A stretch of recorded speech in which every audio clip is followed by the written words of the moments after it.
Bonsoir à toutes et à tous. C'est juste pour apporter quelques éclaircissements. Hier, tardivement, on a suivi une émission diffusée par Abdul Niang, dans laquelle il y a un logo ou un enregistrement audio de quelques minutes dans lesquelles il y a un monsieur dont nous ne connaissons pas du tout, qui fait une intervention en Bambara, comme quoi ils ont un lien avec le mouvement d'autodéfense d'Anna Ambassadou pour déstabiliser le régime en place. Bon, il faut que les choses soient très claires, il faut que les gens comprennent d'abord quelle est la philosophie de Dana Ambassadou. Dana Ambassadou n'a pas une philosophie particulière, c'est la philosophie de l'État. C'est pourquoi beaucoup de gens sont confus. Et nous, notre lutte, c'est la lutte que l'État même est en train de mener. C'est un combat pour préserver la laïcité, un combat pour préserver l'unité nationale.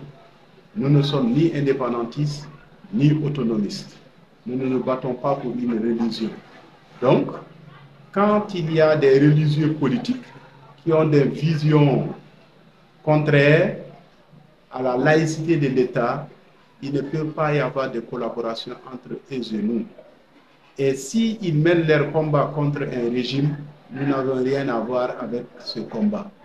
Et s'ils pensent qu'ils doivent porter leur espoir sur nous, ça c'est une peine perdue. Parce que nous n'avions jamais combattu un régime et nous ne combattons pas un régime. Dieu donne le pouvoir à qui il veut, et s'il donne le pouvoir à qui il veut, nous ne le combattons pas. Et nous, notre objectif est très clair, que tout le monde soit sur les mêmes pieds d'égalité. Et j'ai eu à le dire, ce n'est même pas une fois, deux fois. Parce que pour qu'on puisse gagner ce combat contre le terrorisme en réalité, il faut que les systèmes de l'esclavage et autres là, de discrimination disparaissent.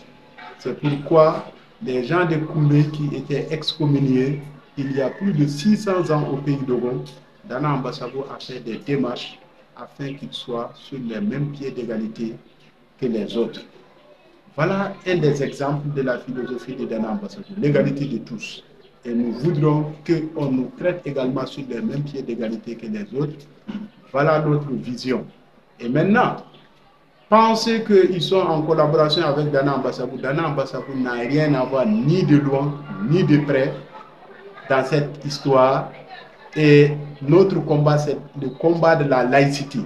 Et ceux qui combattent le régime généralement, surtout ceux qui sont d'obédience religieuse en réalité, certains d'entre eux sont contre la laïcité et au cours des opérations référendaires également, Toloba s'est exprimé clairement que de voter en faveur de la laïcité.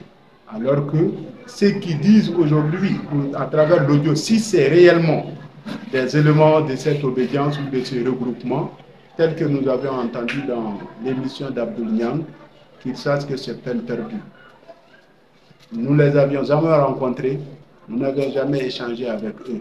Notre vision est très claire, nous ne sommes pas indépendantistes, nous ne sommes pas autonomistes, nous ne sommes pas contre un régime, nous ne sommes pas contre quelqu'un. Nous, notre objectif est très clair, c'est la stabilité du Mali. Point. Pas d'autre idéologie derrière. Les gens peuvent parcourir nos différentes émissions. Le président du mouvement Dana Ambassadou a eu à faire également des interventions dans ce sens-là. Les terroristes il y en a deux. On a été très clair là-dessus. Il y a des terroristes passifs et il y a des terroristes actifs. Généralement, les terroristes passifs, ce sont ceux qui sont en ville, qui essaient de déstabiliser le pays. Et pour nous, il faudra frapper un terroriste où qu'il soit.